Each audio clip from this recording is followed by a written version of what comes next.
নমস্কার, আমি astro researcher সুদর্শন।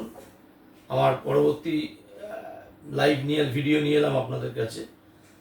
আজকের বিচার্য বিষয় হচ্ছে কাল সর্পদোষ, যেটা একটা জ্যোতিষশাস্ত্রে বিরাট ভীতিপ্রদ বিষয় হিসেবে আপনাদের কাছে রিপ্রেজেন্ট করা হয় অনেক ক্ষেত্রে।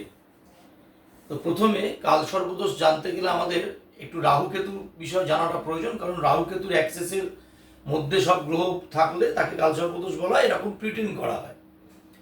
রাহুকেতু কি, এই কনসেপ্টটি অনেকের মধ্যে নেই। আমি দেখেছি ওই যখন সমুদ্র মন্থন হয়েছিল, সুদর্শন চক্র দিয়ে গলা কেটে দিয়েছিল, ওপরটা রাহু নিষ্ঠা কেতু, তো গল্প।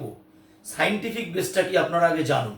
রাহুকেতু তো অ্যাকচুয়াল কোনো গ্রহ নয়, এর কোনো ফিজিবিলিটি নেই, কোনো মাস নেই। এটা একটা দুটো ভার্চুয়াল অ্যাঙ্গেল। কিরম অ্যাঙ্গেল? আমাদের সূর্যের চারপাশ দিয়ে পৃথিবী ঘুরছে, আপনারা জানেন, এলিপ্টিক্যাল কক্ষপথে।